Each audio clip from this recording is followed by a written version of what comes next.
பேசிட்டு இருந்தவர்கிட்ட 34 நாட்களில் இந்த படத்தை எடுத்திருக்காரு. எவ்வளவு சிரமம் பாருங்க.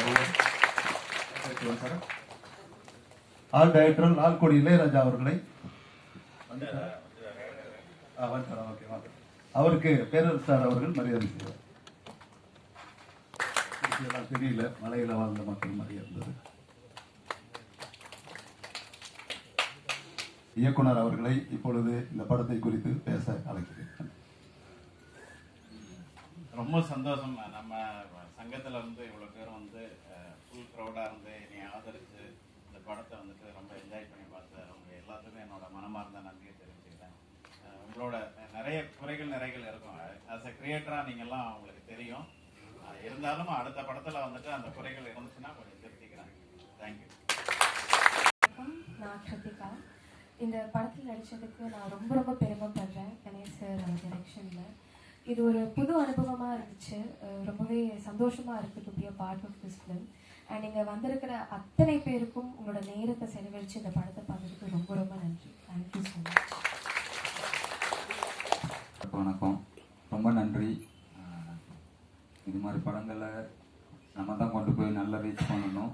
அது நல்லபடியாக பண்ணிகிட்டு இருக்காரு. கணேஷ் அண்ணாவும் எல்லா இடத்துக்கும் போய் எவ்வளோ முடியுமோ அவ்வளோ எக்ஸிக்யூட் பண்ணிகிட்டு இருக்காரு. நல்ல எல்லாரும் பார்த்துட்டு பாராட்டுறது எங்களுக்கு ரொம்ப சந்தோஷமா இருக்கு. நன்றி.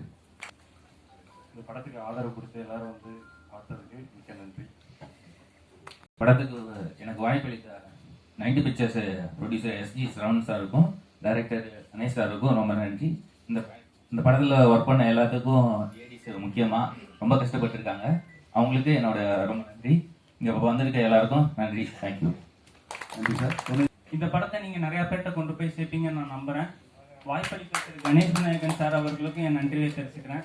நன்றி. அனைவருக்கும் வணக்கம்.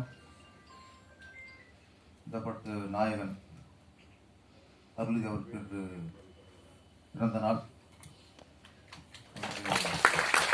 நம் சங்கத்தாராக பிறந்தநாள் தெரிவித்துக் கொள்வோம். முதல்ல நம்ம இயக்குனர் கணேஸ்வரில் பாராட்டலாம். நம்ம படங்கிறதே கொஞ்சம் இன்ட்ரெஸ்டிங்காக பொழுதுபோக்காக ஒரு வியாபார நோக்கத்தோடு எனக்கு எடுப்பாங்க. ஆனால் முழுக்க ஒரு சமூக அக்கறையோட அதுவும் மலைவாழ் மக்கள் அவங்க கல்வி ரொம்ப முக்கியம் அப்படிங்கிறத வலியுறுத்தி எந்த ஒரு கமர்ஷியல் கலவையும் இல்லாமல் அந்த ஒரு ஃபீலோட என்ன சொல்ல வருமோ அது ரொம்ப இன்ட்ரெஸ்டிங்காக தான் அழகாக ஒரு உணர்வு முழுக்க அது உணர்வுபூர்வமான படம் சார். இந்த மாதிரி ஒரு ஒரு கருவை எடுத்துக்கிட்டு பண்ணுறது ஒரு சேலஞ்ச். ஒரு நீரோட்டமான திரைக்கதை அது ஒரு சென்டிமெண்டாக தான். அதை பற்றி அது கவலைப்படல. நம்ம என்ன சொல்ல வரோம் அதை தெளிவாக ஒரு தெளிந்த நீரோட மாதிரி ஒரு திரைக்கதை அமைச்சிருக்கீங்க. அதுக்கு என்னுடைய வாழ்த்துக்கள்.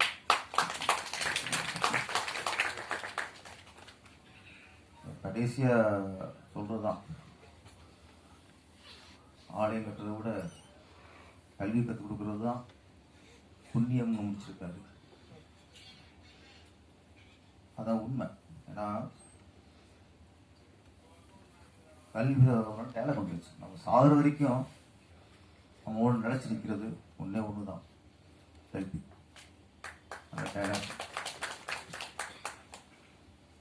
அப்புறம் மனிதர்களை பற்றியான ஒரு பயத்தை உருவாக்கியாச்சு. ஏன்னா இன்னைக்கு மனிதர்களை பார்த்து தான் பயப்படுறோம். நம்ம கூட இருக்கவங்க யாரு, எதிரி கூட நம்பிடலாம், கூட இருக்கணும் நம்ப முடியாத சூழ்நிலைகள். மனிதர்களை பார்த்து தான் பயம். நல்ல டைலாக்கு. காட்டில் மிருகங்களை பார்த்து பயந்த.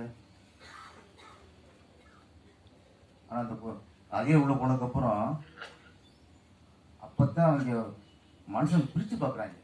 அவங்க மக்கள் வேற. நம்மளால் உள்ளே போனதுக்கப்புறம் தான் ஓ மனுஷங்கன்னு அப்படின்னு தெரியுது அவங்களுக்கு. நல்ல டைலாக் சார், நம்ம சிந்திக்க டைலாக். நான் ஒரு படம் ஷூட்டிங்காக பழனி பக்கம் மலையாள மக்கள் பற்றி படம் இருக்குது. நான் நடிச்சிருந்தேன், மலையாள மக்களோட தலைவராக நடிச்சிருந்தேன். அப்போ அங்கேயும் நடிச்சிருந்து கேப்பில் அவங்கள மலையாள மக்கள்கிட்ட பழகுற சந்தர்ப்பம் கிடைச்சது. அப்போ நம்ம பேசிட்டு இருப்போம். நமக்கு தோணும்ல ஒன்று, அவர் கேட்டேன், இவ்வளோ எங்கள் மேலே கஷ்டப்பட்டு கீழே வந்துடலாமே, உங்களுக்கு இடம் கொடுக்குது, கவர்மெண்ட் இடம் கொடுக்குது, கீழே இட வசதி இருக்குது. அவங்க அப்போ மருத்துவமும் இல்லை, மேலே கல்வியும் இல்லை. அப்புறம் ஒரு கடைக்கு போகிறத கூட நம்ம விதமாக இங்கே மாலில் பொருள் வாங்குறோங்க, எல்லா வசதி எதுவுமே எனக்கு. அப்போ இது குறித்து கேட்டேன், எல்லா வசதியும் கீழே இருக்கு, நீங்கள் மேலே இருந்துட்டு அப்புறம் கவர்மெண்ட்டை குறை சொல்லுங்க. உங்களுக்கு கேட்க எனக்கு வந்துச்சு சார். அதுக்கு அவங்க சொன்னாங்க, சார் கீழே வசதி இருக்கு, இங்கே நிம்மதி இருக்குனாங்க சார். எழுந்துட்டேன்.